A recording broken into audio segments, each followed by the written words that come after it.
Hey everyone, wanted to give you a quick update on the tour. This weekend, I'm going to be speaking at University of North Carolina, Chapel Hill at 7 p.m. on October 14th in Carroll Hall, room 111, and October 15th on the campus of Virginia Tech in Blacksburg at 1 p.m. in the Squires Student Center, room 119.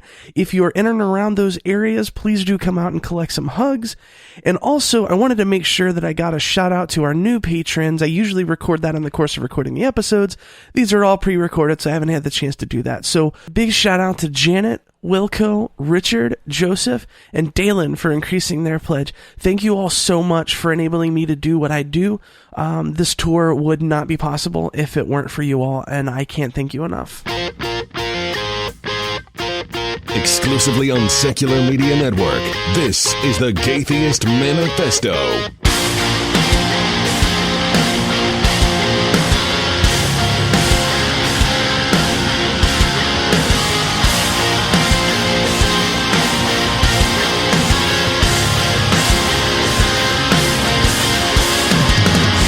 Hello and welcome to the Atheist Manifesto, your source for news, commentary, discussion, and debate at the intersection of the atheist movement and the LGBT rights movement. I am your host, Callie Wright, joined by my co-host, Ari Stillman. What's up, Ari?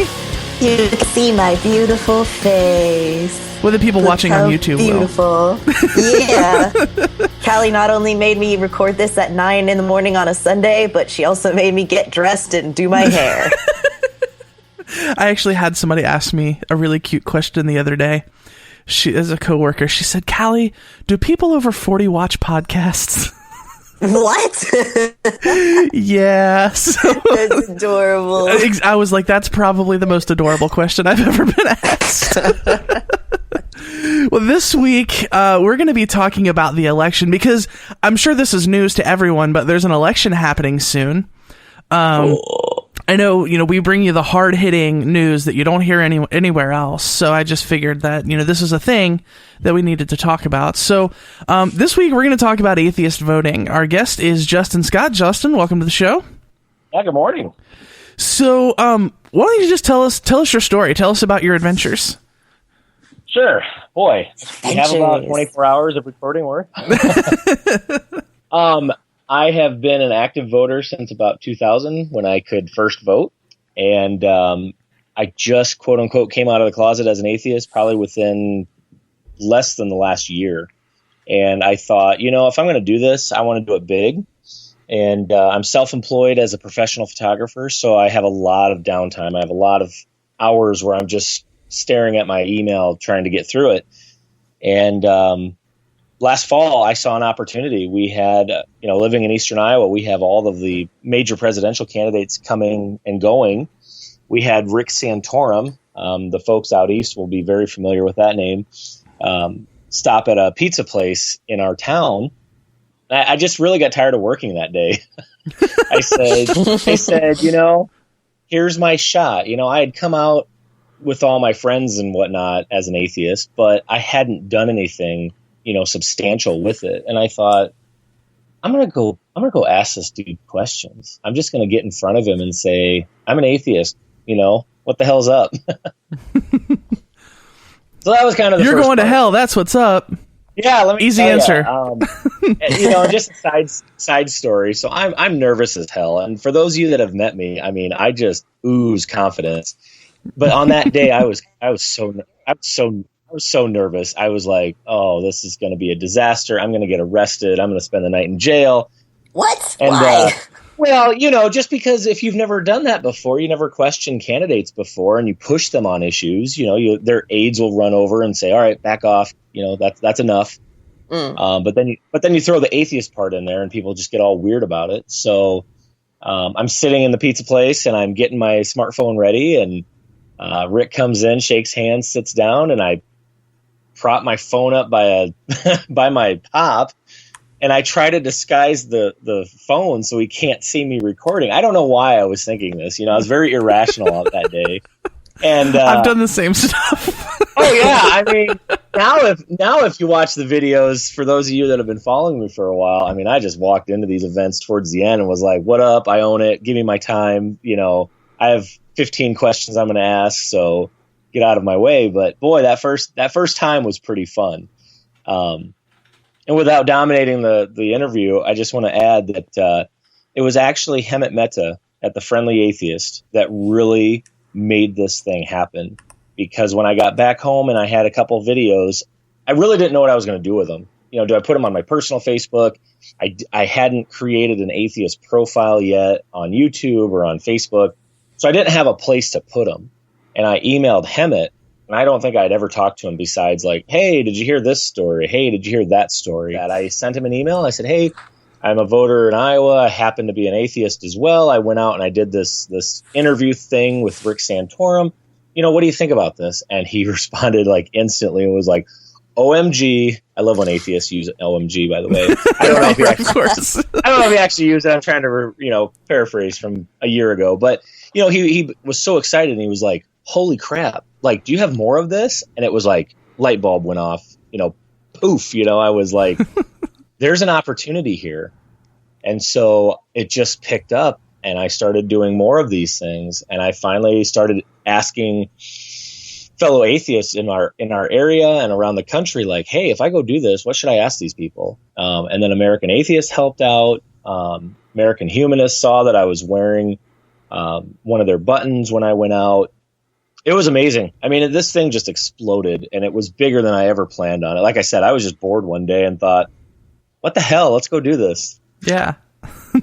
Well, and so let me ask, because I can see the other side of this. Even people in the atheist community, I can see them being like, why are you going to Republican candidates who, they don't give a shit about the fact that we even exist, let alone us as a demographic to pander to or to speak to. So I can imagine people thinking like, well, this is just for show. Like, you want to get YouTube video or YouTube views, you want to get attention. Like, this is silly. What's your response to that?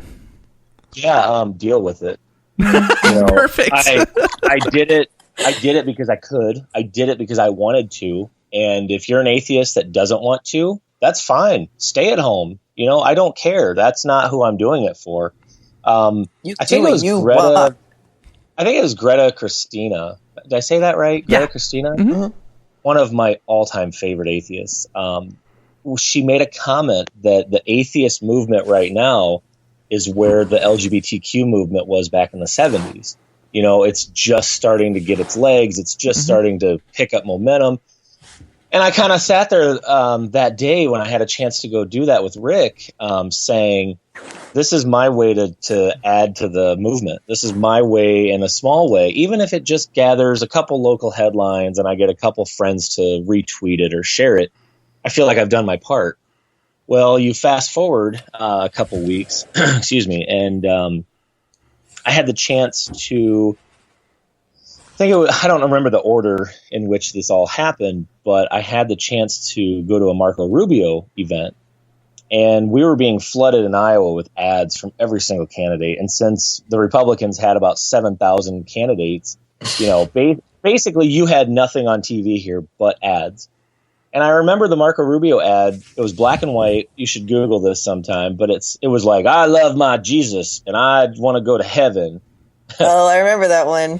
and then at the end, it's like, approved by Marco Rubio, or Marco Rubio, I approve this message type thing. So I was listening to Free Thought Radio with Dan Barker and Annie Laurie Gaylor up at Freedom from Religion Foundation right before the Rubio event. And they were joking. They said, I wonder if he's running for pastor in chief instead of commander in chief. And it was like another light bulb. I said, holy balls, I'm going to ask that question. And so I showed up to a Rubio event and I made it very obvious. I had my Atheist Voter t-shirt on, compliments of American Atheist. And I had all my buttons on. And he gets done talking and he looks in the crowd and he says, hey, does anybody have a question? I stand right up, grab the mic from the aide, and I'm like, I have a question. Give me that. Yeah, and I said, I'll be what taking you gonna this. do for the heathens? And so what was his response? Yeah, so check this out. So, Marco Rubio was kind of at that like purgatory state in his campaign. Not that anybody cares about politics now, but at the time, that's a great way to put that. It's campaign in purgatory. He was at that moment where things were either just going to totally bomb or he needed some kind of moment to have that what do you want to say, jumpstart, to kind of revive his campaign. And so in a way, I was the blessing in disguise, as ironic as that sounds, being an atheist. But so I got up and I said, hey, we've noticed a lot of your ads don't talk about policy. They talk about how you love your Jesus and you want to go to heaven. I said, are you running for commander-in-chief or pastor-in-chief?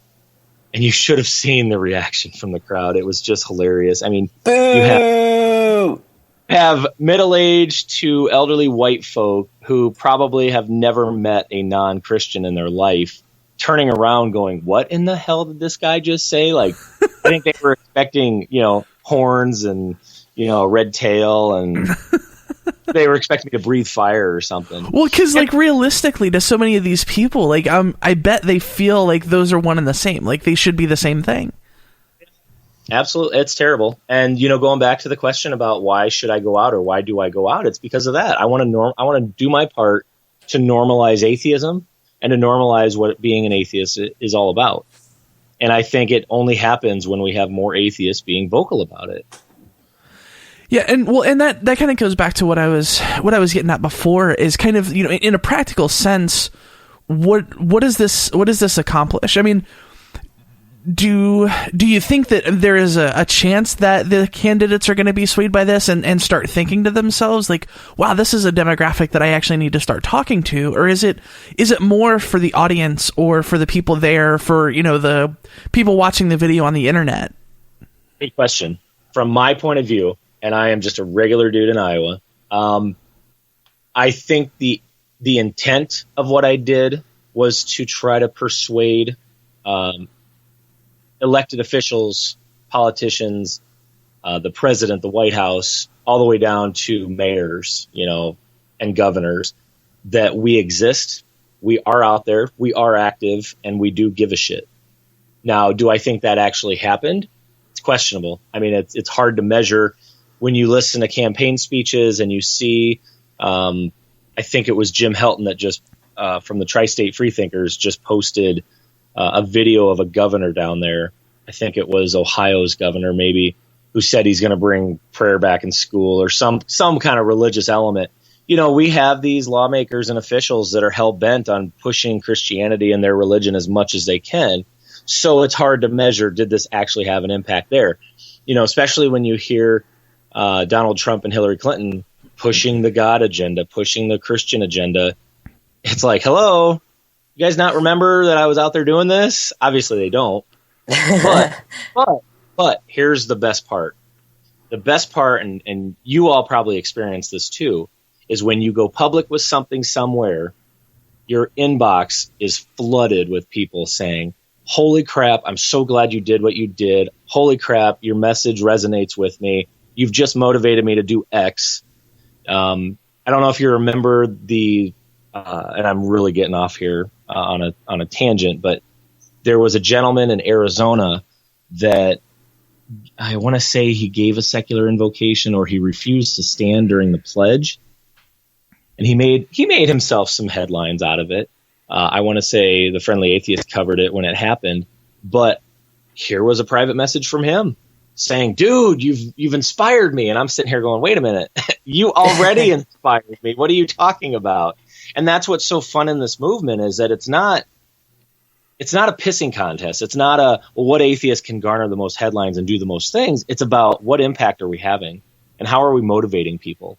And, you folks do podcasts, and that's your way of doing it. I go in and piss off presidential candidates, we all have our goals, and it's just, I don't want to get into the right or wrong of Black Lives Matter because I support their cause, but I know a lot of people don't.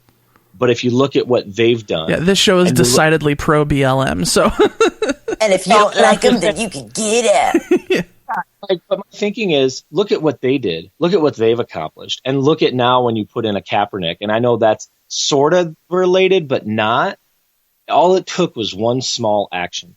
And now it's gone nationwide, and people know what that means. And when you say BLM, it has the same impact as when you say LGBT or LGBTQ. It has that same punch now because they went out and did it. I'm really getting off on different tangents here, so just tell me to shut up when I need to. But well, no, I think that makes a lot of sense, because the idea is that people, you don't change people's minds without starting a conversation, right? There's not this magical thing where, like, I do this one act and all of a sudden policy changes, or all of a sudden people's minds change. Like, that's just not how that stuff works. Like, you start a conversation and people start thinking and examining, and obviously, like, there are people who are deeply entrenched who are never going to change, and like that's the reality of the human condition, right? But we know. Yeah, you're exactly right. The thinking I have is the domino effect. Some people believe you tip over the first one and then just sit back and watch the rest of it happen. The problem is, when you're an atheist or you're an LGBTQ atheist, it's like dominoes using the rocks at Stonehenge. That's a great analogy. You might be able to knock over the first one, but when it hits the second one, it's not pushing the second one over. And you're going to need as many more people to come have your back as you can get before the next one gets pushed over. And I just love the angle of your podcast with the LGBTQ angle, because I remember sitting at home working the day that the Supreme Court made its announcement that gay marriage was legal across the country, and that didn't happen overnight. That didn't happen over a year. They've been, that's a fight that's been going on for what, 30, 40, 50 decades. Yeah. And so when you sit back as a straight atheist and you look at the effort and the hard work that it took for that movement to succeed, we've got a long way to go. But if we just get out there and bust ass day after day after day, I know a lot of people aren't sports fans, a lot of atheists, there might be, but from what I've gathered, atheists are just a very unique group, but there is a sports analogy of, you're not going to win the game on one play. It's going to take 4 quarters or 2 halves or whatever. And the one analogy that I love is the boulder in the road. You're coming down the highway, folks out in like Colorado might understand this or connect with this more. So, you're making it way too real for some people right now. Yeah. It's like the giant boulder in the road. Oh, God, I'm crazy. I'm too hyped up right now at 9 a.m. on a Sunday. But, you're not going to jam your minivan at that boulder and move it out of the way. You're going to have to chip away at it. And finally, if you chip away at it enough, it's going to crack, and then it'll move out of your way. That's the visual that I kept in my mind during the Iowa caucus. Why don't you just hire a forklift? Come on. It seems really illogical. Well, some people think Donald Trump is that forklift, unfortunately. Yeah. So speaking of, it's one thing to do this at a Marco Rubio event or a Ted Cruz event, because as awful as they both are, they're both, for lack of a better term, normal politicians, right? Like, regardless of how abhorrent some of their views are and how ridiculous the pandering to Christianity is, they are very traditional political candidates, and they're very worried about decorum and professionalism and that kind of stuff. And obviously Trump is having none of that. So, I mean, if you had the opportunity, would you do this at a Trump rally? I already did. Oh, shit. Okay. This is a story I need to hear. I totally did. And here's the thing. It didn't go as expected. I had 2 thoughts in my head. He was either going to answer me, or he was going to tell me to get the F out, and he was going to have me escorted out. So here's the quick story, and I don't know how long you have. But we've got plenty of time. You don't have to tell the quick story. He was at the University of Northern Iowa in Cedar Falls. Go Panthers. Good school. Great school. It was like 20 below. It was one of your typical freezing cold Iowa nights, mornings, afternoons, whenever it was. And I get there probably 2.5 hours beforehand. A couple years ago, when I was involved in the 2008 political or presidential race, sorry, I'm stuttering here.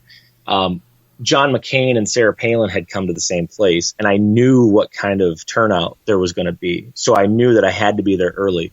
And I'm not kidding. It was snow pants, Under Armour, 5 layers. I froze. By the time security finally let us in, I couldn't feel my toes. But I was the first in line. And so I make it past security, got my Atheist Voter t-shirt on, and I go right up to the front. right up against the fence. And so, you get these average, mostly white, mostly Christian people in this place, and they all start looking at me, and they're like, "What does your shirt say? You're a voter?" And like in my head, I'm like, That's the part they're interested in, the voter part. Where it says voter, right? Like, really? So anyway, I mingle with some folks, and for anybody that cares, I'm very progressive. I'm very left-leaning. And so it was very interesting being in that room. It was very interesting hearing the comments that I heard. And so all of a sudden, orange face Oompa Loompa shows up on the stage and starts, throwing his rhetoric out. And I'm like, I can't believe I'm even here. I'm like, like, one of those surreal moments. Like, what exactly in the hell am I doing with my life? Oh yeah. And the whole time I'm like, I'm wearing my shirt right up against the fence. So he has to see it at some point. Now, obviously the word atheist is way small, so he probably can't see it. But anyway, I don't protest. I don't do any of that kind of stuff because I'm on a mission. I have a mission and a reason for being there. So he gets done. He gets down on the floor. He's working the fence line, getting my phone ready, turning it to airplane mode so I don't get any notifications while I'm shooting video of it. And by then I had gotten into a good groove because I'd already talked to several presidential candidates, Chris Christie, Marco Rubio, Mike Huckabee. I had a who's list of presidential candidates already under my belt. So it hits me all of a sudden. I'm like, holy crap, I'm not a Trump supporter. How am I going to keep his attention? Because if you've ever gone to a presidential event, you don't just get your 30 seconds to ask questions and then expect an answer. So I suddenly start looking around. I look down on the ground and I'm like, oh, there's I can't remember how they called it, but like agree to caucus for Trump type of form. And it was a form for supporters to sign and then tear and then hand in. And this was the top part of it. And it said, Trump, make America great again. I had a picture of him smiling. And really quick, I pick it up and I'm like, all right, here we go. So he gets to me, shake his hand. Mr. Trump, thanks for coming to Iowa, whatever. Hey, will you sign this quick? He's like, oh, yeah, no problem. Really quick. Yes, he has really tiny hands. And second, Yes. they are extremely soft. If I was a lotion company, I would want to sign him up to be an endorser because I think the lotion would just sell like crazy because it would be the greatest lotion ever as he would sell it. Right. It's great. It's very good. It's very good. Very good. Moist skin. Very good. It's tremendous. Better than you even know. Better than you even know. So anyway, I grab my phone, I hit record, and I say, Mr. Trump, I have a question for you. And he's signing this thing. Now, I'm going to tell you this, but it's going to seem like it took forever. This was like in a matter of seconds. So I say, Mr. Trump, if you become president, how will you plan to uphold or strengthen the separation of church and state, religion and government? And he nods his head and he goes, uh-huh. So I'm thinking like, hey, it's loud. They're blaring music that they didn't agree to pay for to play, right. But I'm like, well, maybe I didn't say it loud enough. So I'm like, Mr. Trump. And he's standing in the same spot. I mean, literally, he's like a tiny hands away from me, Bum. So anyway, I say it again. I'm like, Mr. Trump, did you hear me? And he goes, uh-huh. And he nods. And at that point, I get pissed. And I'm like, okay, dude, I don't care if you're worth like a bajillion, gazillion dollars. I don't care how famous you are. You're in my town, and you're not answering my goddamn question. I go, Mr. Trump. And all of a sudden, he looks at me, and he hands me the autograph thing, and he taps me on the shoulder, and he says, you take care now. And he walks off. Wow. And That is exactly like the video of Josh Feuerstein that Callie showed me, where someone asked him what he did with all the money that he was supposed to buy that nice fancy camera with, and he literally just said, well, thanks for coming out, and just walked away. Well, and it was interesting, because at the time I thought, wow, this guy really is an asshole. But then I think it was a couple days later, headlines broke that he was at Liberty University out in Virginia. And this is where he messed up the 2 Corinthians line by calling it 2 Corinthians. 2 Corinthians walk into a bar. As soon as I read the headline, I immediately Facebook message my wife, and I'm like, see? He had no clue what the hell I was even asking him. He had no clue. He couldn't answer it. So, it is what it is. And I didn't think that the exchange, the video of it, was that good at the time. So I never shared it. And so it's never been seen before. But I thought, well, maybe I'll put it out closer to the election. I don't know. There are a lot of atheists that do support Trump, and it boggles my mind, and I don't understand it.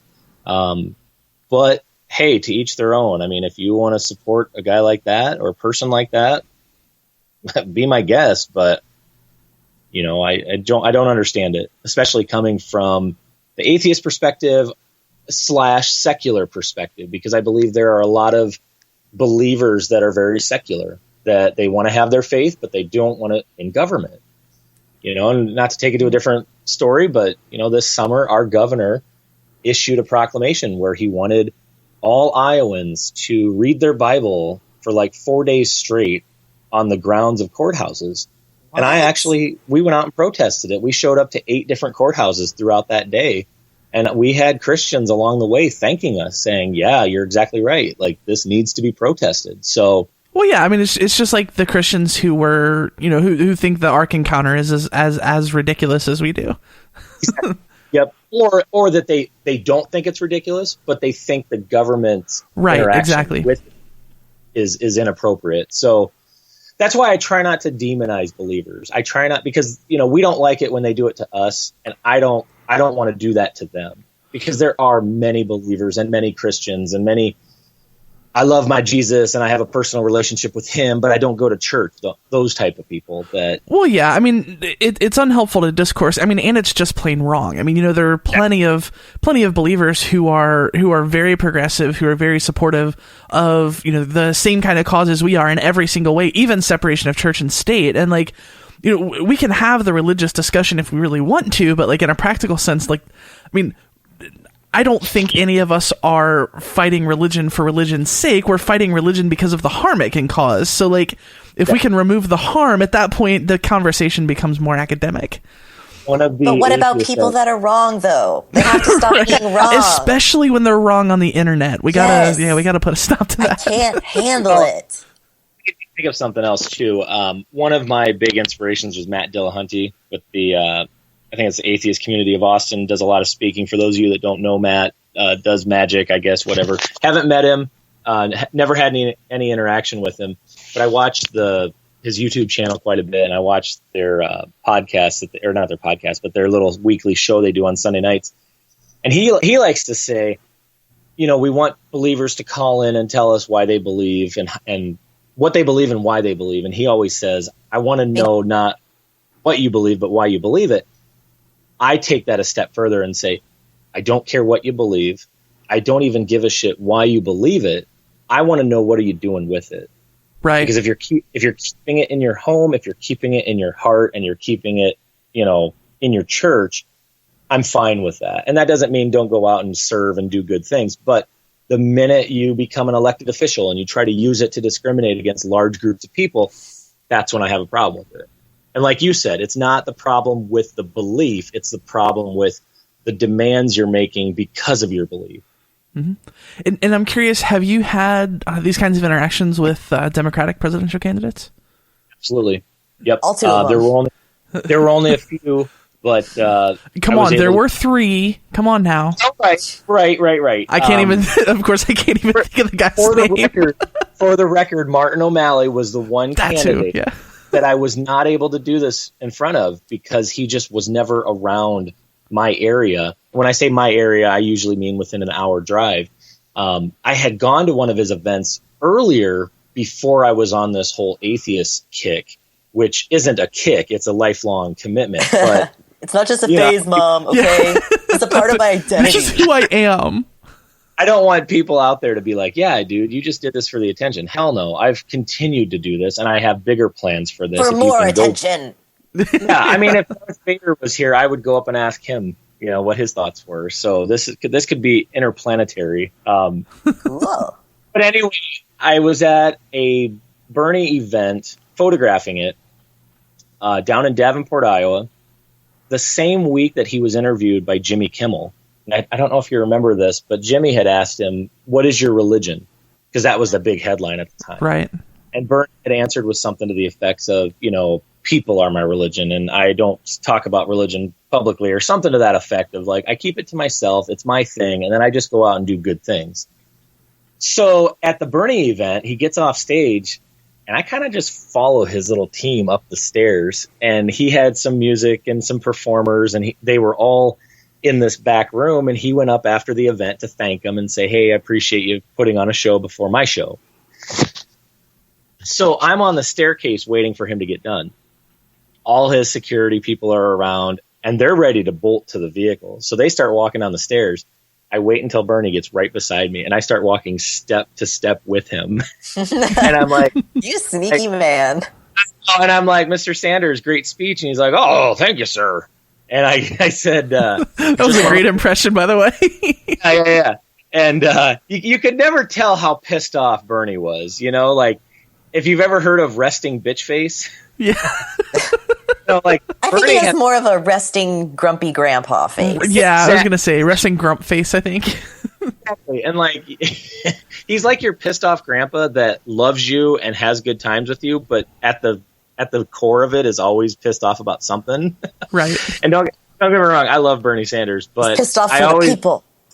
He's definitely not as over the top as Barack Obama was. Barack could walk into a room and light that thing up, and Bernie kind of walks in and is like, oh yeah, stop cheering, I want to talk, stop cheering. He's like, I love the cheering, but stop, I got something to say. The town's on fire and you guys just want to cheer for me. But anyway, I said, hey, I'm an atheist, and I just want to let you know that we really appreciate what you said on Kimmel. And he stops. Like, his whole security. For all atheists when I say this. So his security keeps rolling down the stairs, and he just comes to a complete stop, and he looks at me and he goes, oh, really? And I said, yeah. I said, we really thought it was cool how you answered that. And he's like, that's good. I like that. Well, have a good night. And he walks off. Then later on, he was at Wartburg College in Waverly, Iowa. Go Knights. Great school there too. But I had a chance to go back before, with supporters, because I, again, said I was a photographer, and, I am a photographer, but I went back there and kind of hung out, and all these people are asking him, like, how do we fix income equality, and how do we do this, and how do we fight the power? And then all of a sudden I'm like, hey, how would you uphold or strengthen the separation of church and state? And the whole room was like, what? You hear that screeching sound? Yeah, exactly. So, he was a little under the weather. If you watch the video, it's still available online. He kind of goes, well, we've seen how governments around the world have tried to intertwine religion and politics, and it always turns out bad. So, I definitely believe in the separation of church and state. Next question about income inequality. But no, he was fantastic. And then the Hillary supporters are really going to love hearing this. And this is something where, when I did the Atheist Voter, and I went out and I represented that, and I tried to do my best with it, I tried to stay very neutral. I sat through a Ted Cruz rally and acted as if, none of it bothered me, because that's Ted Cruz. Yeah. You're there for a purpose. You're not there for your personal agenda. So Hillary comes to you and I, comes over and does a little stump speech and works the crowd. And so she's in the middle of talking to some very ardent supporters. You can just tell these people love her. They're the types that wear buttons of Hillary's face the same way that a parent would wear buttons of their child from soccer. Like, is that it's a just thing? all over. Oh, that's totally a thing. Oh. Some of these women had like jean jackets, but instead of a Bon Jovi patch, they had like rhinestone, like Iowans for Hillary, stuff like that. But Hillary was in the middle of talking to her most ardent supporters, and here comes me, this atheist with a smartphone, and I say, Secretary Clinton, I have a question for you. She literally says, hey, ladies, can you hold on a second? And they're like, oh, yeah. And she looks at me, Secret Service is everywhere pushing her along, and she goes, what can I do for you? And right away, I'm like, holy shit, balls, wow. Is this happening? I'm like, is this happening? Like, she's literally stopping so she can take a question. I said, hey, I'm an atheist voter. I said, how do we handle, or what do we do with these lawmakers that want to use their religious beliefs to either draft or support discriminatory legislation? And it was so great because she instantly went from excuse me, I'm here to rally the troops to, okay, let me answer this and let me take this head on. Say what you will about her. Say what you will about the baggage. Say what you will about the drama and the controversy and whatever.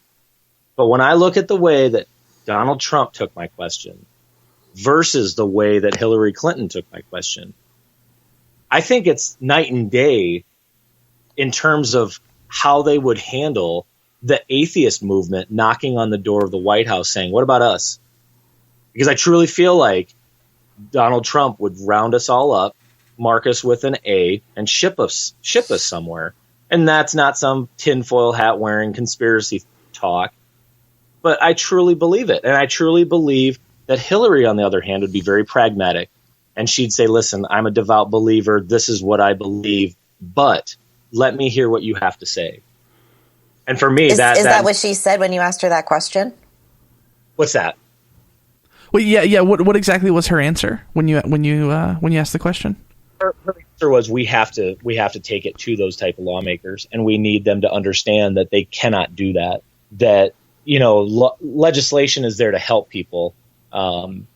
We can't tear down groups because of legislation. And all of these videos are available online. If you just go to Google and type in like Iowa atheist and then the candidate's name, most likely the YouTube result will show up. So you could start with Iowa atheist Rubio, take out Rubio, put in Hillary Clinton.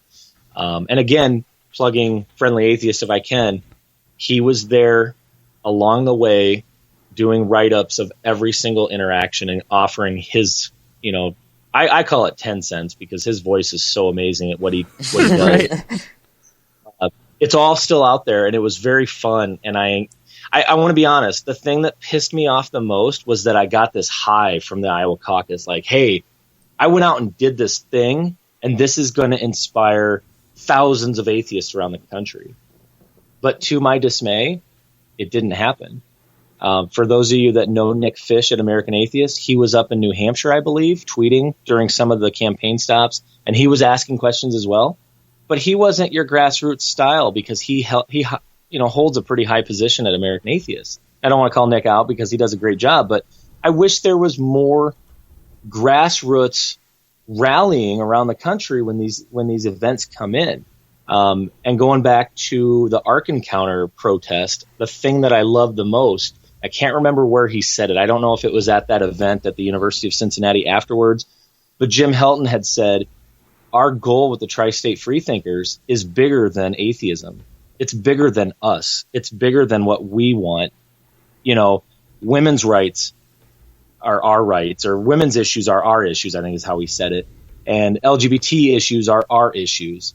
And I just noticed that yesterday they went out and protested the KKK rally. Like, major props. When you take on groups like that and you are very respectful and peaceful and you just say, we're not going to take your shit, so get out of here. Bravo. I wish there were more atheist groups out there and more atheists just doing that. And I think there are. Don't get me wrong. I'm not totally Gran Torino about this and pissed off about it, but I'm very. That's a great way to put that. Get off my lawn. I just wish there was a bigger swelling of like, guys, we can do this. Like, look at what this dude in Iowa did.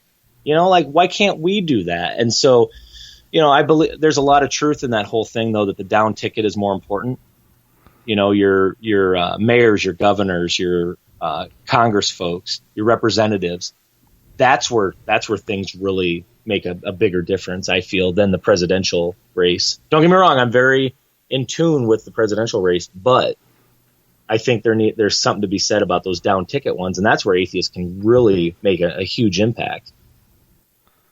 Well, and so, I mean, have you started to get into those down ticket races and start asking those questions of those candidates too? Because I almost feel like you might get, maybe, I don't know, you might get a little bit less of a scripted and more of a sincere answer because they're not under quite as much scrutiny. Sure, I have and I haven't. And what I mean by that is we have senators here by the names of Chuck Grassley. Maybe you've heard of him. He is the one that is basically postponing or delaying President Obama's Supreme Court nomination from going through. And the big thing here is he only travels to Western Iowa and he goes to these really small towns, but he refuses to hold forums in the major cities. So he won't go to a Cedar Rapids or a Waterloo or a Des Moines to do big events because he knows that there will be people there that disagree with him that will hold him accountable. On the other hand, if you remember, Make 'em Squeal, Joni Ernst. No, I don't remember this. I don't either. I feel very uninformed right now. Well, back when Joni Ernst was running, she came out with a commercial where she talked about castrating hogs. And she said something to the effect of that's what needs to be done in Washington, D.C. And then there's this really annoying part. Yeah. Welcome to Iowa. There's this part where she says, make 'em squeal. And so now she's held this big Republican fundraiser in Western Iowa called the Roast and Ride. And this is the event where they come riding in on Harleys. It's just the most like cliche. Yeah, that sounds like the literal like description of a stereotype. Like the only she is really writing this catchphrase. Yeah. Tell you what, if the movie Idiocracy would have said "Make 'em Squeal," there would have been a total like parallel between the movie and this moment. Because I mean, I can't even imagine. I would have loved to have been a fly in the wall at that rally. But I was able to get in front of Joni Ernst. And I asked her the same question that I asked Hillary Clinton. There are lawmakers that use their religion to either support, draft, or vote for discriminatory legislation. I said, where do you stand on this? And here's the answer I got. Well, we have to follow what the Constitution says. I love your impressions. I just want to let you know that. Like, I would never get hired to do stand-up ever. But that video's online as well. So if you type in Joni, Joni, Ernst, ERNST, and then Iowa Atheist or Justin Scott, you'll see the video. And in the video, you'll hear her voice. And it's just something to behold. And I pressed her and I said, what does that mean? Well, like I said, we have to go by what the Constitution says. And then she gives you that really big, annoying smile. It reminds me of the Black Hole Sun video by Soundgarden back in the early 90s where the faces get like stretched. Oh my God, yes. Yeah, that's what it reminds me. And I just want to let our listeners know, if you're not familiar, I need you to go to YouTube and look up Black Hole Sun by Soundgarden because like just trust me, you're gonna love it in the context of this reference, I promise. No, and I'm all for the free expression of whatever medicinal what do you want to say? Basically, if you choose to get high and watch the video, you're probably going to be taken to a whole new level with it. So I don't know. I don't know whether I recommend people watch it sober first and then do whatever it is they do and then watch it. You know, because I don't do drugs and I'm not promoting drug use, but I'm saying, hey, if it's your thing, and this is what you choose to do as an adult, and it doesn't put anybody in harm's way, especially children, hey, we're all about freedom here on the Atheist Manifesto. Right. But yeah, I mean, it was very fun, and I noticed I got a lot of positive response from folks here in Iowa about, wow, you know, that's really cool that you did it to the presidential candidates, but now you're doing it to local officials. And then, I kid you not, and I don't want to share my whole story, but if you're wanting to hear it, I'll tell it. Yeah, go for it. We still got time. It's been the craziest year I've ever had in my life, because as soon as I get done doing the atheist voter thing with the presidential election, I actually thought to myself, like, okay, things are going to calm down. I'm going to go back to being this photographer, and we'll just see what happens. Maybe in 4 years I'll do it again. But you got a taste, and you were like, no, I can't stop this. More fame, more power. And it wasn't even that I wanted or that I went out looking for anything. All of a sudden, a headline comes across my Facebook page saying that our newly elected mayor had decided to bring prayer back to city council meetings. And it turns out that this had been a practice that our previous mayor had stopped like 12 years prior because he said, and he was a Catholic, he said that it was very divisive and he didn't want his city to be divided. So the new mayor, who also happens to be the first African-American mayor, decides, I'm going to bring prayer back. I know the mayor. He served at our college when I was in college. He was up in he did something with the student life department. So if the students wanted to do something, he had a part in that, I believe. And he worked his way up. He was a city council member first. But anyway, after I heard about this, I shot him an email. I said, hey, there are many, many atheists and secular constituents that don't agree with this. And we want you to stop. And his secretary is like, well, I think maybe you should have a sit down with them. I said, yeah, we'd love to have a sit down. That's so he showed up to the mayor office and shut the door, and we sat down at his awesome desk and table, and we said, all right, we're here to tell you what's up. And it was me and two other administrators of a group called the Cedar Valley Atheists, Brian and Josh. I appreciate everything you guys did on this. We told Mayor, listen, we are not comfortable with this, and we want you to change your mind. The mayor was cool, and he kind of smiled at us, but then he kind of chuckled, and he's like, that's not happening. So you remember that moment I talked about with the Trump event where the fuse was lit when he ignored me? It was as if I was having flashbacks to Nam, and I was like looking at our mayor going, holy crap, you're pulling a Trump on me. And it was like the engines were revved, and I was like, all right, well, now on to phase 2. Since you're not willing to change your mind, you will allow us to offer an atheist prayer. When can we set this up? And I don't think he was prepared for it. I don't think he knew exactly what to say. And then all of a sudden his phone rang. So he had to take a call, and we're just sitting in his office. And so we're like sitting at each other, across from one another, me and my guys. And I'm like, kind of like winking at him, like, all right, here comes the, I don't even know, the red button. Like, here's our last ditch effort to get him to understand how important this is. So he walks back and he sits down and he's like, all right, where were we? I said, well, Mayor, we were talking about how you were going to let us do this, because if you don't, there are going to be outside groups that may either sue you or even worse, that will come make a spectacle of this.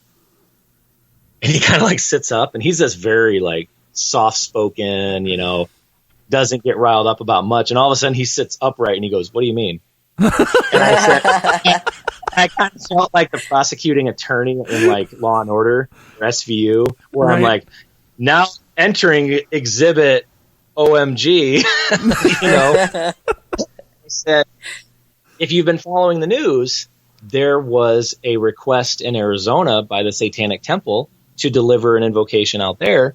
And this has turned into a complete circus. And I said, not because of the Satanic Temple, not about the Satanic Temple, but about a city government that refuses to uphold the Constitution. And so I slid across the table these printouts of what the Satanic Temple had accomplished. And I said, listen, in the back of my mind, I'm going, I support the Satanic Temple and everything they do. Their whole after-school Satan thing is just oh my God, amazing. Yes. Beautiful. It is so awesome. It's a home run. But to this mayor who'd never heard about this, the look on his face, I wish I would have had my camera. Well, right, because I'm sure he's one of those people who thinks that the Satanic Temple, the Satanic Temple is literally like a satanic cult. Like they're actually worshiping the spiritual Satan, which is not the case, but I'm sure he probably thought it was at this point. What I wish I would have had happen was the video of the, am I saying this right? The Satanist that's down in Florida that delivered an invocation.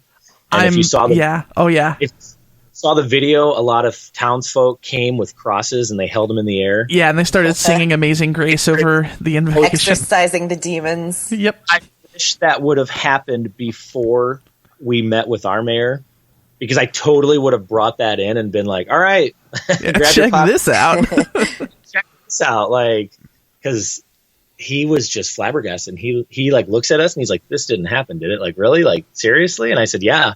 I said, so I'll talk to your secretary, you talk to your secretary, and we'll figure out a date where this atheist invocation can happen. And it was amazing. It was just amazing. Because then it was like, yep, we need to let this happen because we don't want the circus coming to town. So we went out, we delivered our invocation. It was awesome. We got a lot of support. There were no protests. There was this one cranky old lady at the very end during the public comments that was like, how many times are they going to do this? And I don't like, and we need Christianity in our meetings. And it was like, the mayor handled it perfectly. He's like, they have a right to be here. They talk to us and they have a right to do it. And she's like, how many more times are they going to do it? However many times we want, lady. Yeah, exactly. And, it was hilarious because like a week later, a writer from the Huffington Post called me on my cell and was like, hey, I want to do a story about your invocation. And the headline read, an atheist delivered an invocation and the world did not blow up. Perfect. Oh, it's just wonderful. I mean, the last year, I've had so many things that I went out and did because I wanted to do it, but then I've had so many things fall into my lap. And the one thing that always comes to my mind is I chose to do something about it. There are so many opportunities in all these little nooks and crannies of the United States that people like us could go and do something with, but for whatever reason, we don't, whether it's fear of the unknown, fear of what's going to happen when I do this, fear of what are my friends going to think, fear of what's my employer going to think. And I totally appreciate, the idea that if you have a high paying job or just a stable job and you don't want to risk that, because let's be honest, people are dicks. And Yes. I can see people would get offended. I think you're by my it. soulmate. I'm falling in love.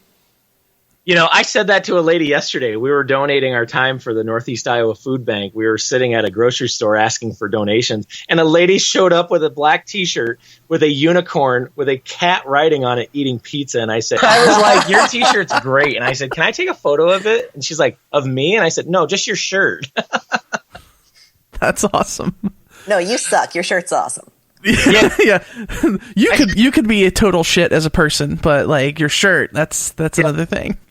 Like Donald Trump could wear this shirt and I would ask for a photo of it. Right. So what are your my biggest message is get off your ass and do something. I don't care what it is. If you just show up to a city council meeting wearing a T-shirt that says I'm an atheist or this is what an atheist looks like, and then you sit in the back and you sit quietly and then you leave, you've just done more than what thousands of atheists around the country have done. And that's like my challenge.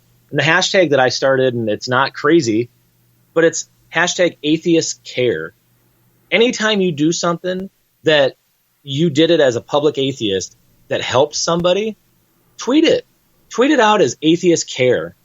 Let's get a movement going. Let's show people that we're not these devil worshiping, and I don't care if you worship the devil, but the tired stereotypes, devil worshiping, baby eating, seance delivering, God hating assholes. Because that's not what we are. I mean, some of us are, but not all of us. The asshole part, not the rest of it. Awesome. Well, Justin, this has been awesome. I'm super into what you're doing. I really, really appreciate you taking the time to come on the show. Why don't you just give everyone all the info that you want to give, where we can find you online, where we can find your stuff online? Yeah, absolutely. I'm on Facebook, obviously, because I'm an old timer and I'm not hip like the young kid. I don't really do Snapchat. I kind of got tired of my 11-year-old niece blowing me up on it. I'm on Twitter at Iowa Atheist 247. I thought I was going to be hip and call myself 24/7, but Twitter doesn't allow slash marks in your name. But other than that, Iowa Atheist 247 at gmail.com. And I just wanted to send a shout out to you because like I told you down at the Ark Encounter after party, the Ark Encounter rally after party. Boy, say that 5 times fast. You are the first transgender person I have ever met in person. And I saw you all day at the protest and had no clue who the hell you were. But that night after your speech, and I still have that copy that you sent to me, that speech, I don't know if you've ever transcribed it, if you've ever posted anything about it. Holy shit. She messaged me and was like, I'm pretty proud of my speech. Absolutely. I mean, you got a standing ovation. The crowd went nuts for it. I mean, that was incredible. And so my thinking is like, Mr. Obama, if you're listening, because I know you are, like, you need Callie to come up and deliver this somewhere at some point in these final months. Yeah, Obama, if you really care about the queers, that's what you're going to do. My God, if I found out that the president was listening to my podcast. Yeah. We should start another hashtag for you. You know, like, get Callie to WH. Or like, I demand an audience. Funny like that. You know what I mean? Like, yeah. We should be like POTUS queer. Or like queer at the POTUS or queer with the POTUS. You know, like something just. I think that'd be amazing. Let's get gay with Obama. But no, I want to thank you for having me. This was awesome. Skype is amazing, as we found out. Right. And, yeah, this has been wonderful. If there's anything I can ever do to help you out or your efforts out, I'm up here in Eastern Iowa, so I'm not that far away. And if you ever need another good interview, I'd love to come back on. This was fun. Awesome. Can we call this episode "You Can Do It" with Justin Scott? Are you going to do this on every episode, Ari? I mean, it was inspiring, just like the one that we did before, Dan Errol. So I think it applies. Dan Errol is amazing. I finally got to meet him at the Ark Encounter protest. What a cool ass dude! Yeah, I love Dan. I love Dan. Well, Justin, thank you so much for coming on the show. Really appreciate what you're doing, and take care. Sounds good. Hey, go send me that t-shirt. Watch Black Hole Sun. Yes, watch Black Hole Sun. Take care. And that, my friends, is going to do it for this episode of the Atheist Manifesto on Secular Media Network. Definitely want to say thanks to Justin for his time, for his activism. Really, really super into what he's doing. Very, very much appreciate his work. You can find the show on Facebook at facebook.com/The Atheist Manifesto. You can email us at thegatheistmanifesto@gmail.com. I'm on Twitter at Gatheist Callie. You can find the show on Twitter at The Gatheist. And I've made Ari write three outros for the show. This is the first episode we're recording in a single day, so I'm watching very closely to grade them on their performance. Well, I suppose you're wondering why I called you into my office. Your work performance has been slipping over the last few weeks, and we need to have a talk. You've been with this company for almost a year now, and up until last month, your work has been really top-notch. You've always completed your projects on time. You've cooperated well with your coworkers. Your quality of work has overall been excellent, but we've noticed that your work is starting to slip. In the last 2 weeks, you were caught multiple times using the company computer for personal use. You were on Ari Stillman's Facebook page laughing self-deprecating jokes when you were supposed to be compiling the expense reports. Then a few days later, you used your company email to write aristillman4@gmail.com and ask for advice about how to make your sisters, boyfriends, uncles, cousins, hairdressers, hamsters, nutritionists, godchilds, drug dealers, non-binary friend feel more included, which is wonderful, but you know those email addresses are only for business use. Those mistakes would be easy enough to overlook, but we've noticed that sometimes you put your headphones on and you stare blankly into the middle distance for an hour at a time, and it's really affecting your productivity. We're not paying you to sit there and drool. What could you possibly be listening to that's that mind-numbing? The SJW Circle Jerk with Ari Stillman and Jeremiah Traeger? Look, you've been a great employee mostly, so we're just going to let you off with a write-up this time, but you've got to shape up or we might have to move on to a suspension. Now, get back to work. Nicely done. Very nicely done. I hope you feel nice and reprimanded after that. I do. I feel very reprimanded. Very reprimanded. Good repeating. If you want to support the show and the activism we do, you can head to patreon.com/The Manifesto and make a per episode donation as little as $1 per episode. It would also be super, super helpful if you could head over to iTunes and give us a 5-star review. Before we go, I want you to know that if you're lost, you're hurting, you're scared, if you feel like no one cares and no one understands, you need to know there's a community out here that loves you, cares for you, knows that you're capable of amazing things and that you are worthy of love. If you're struggling, please don't be afraid to reach out. Until next time, friends, this is the Atheist Manifesto.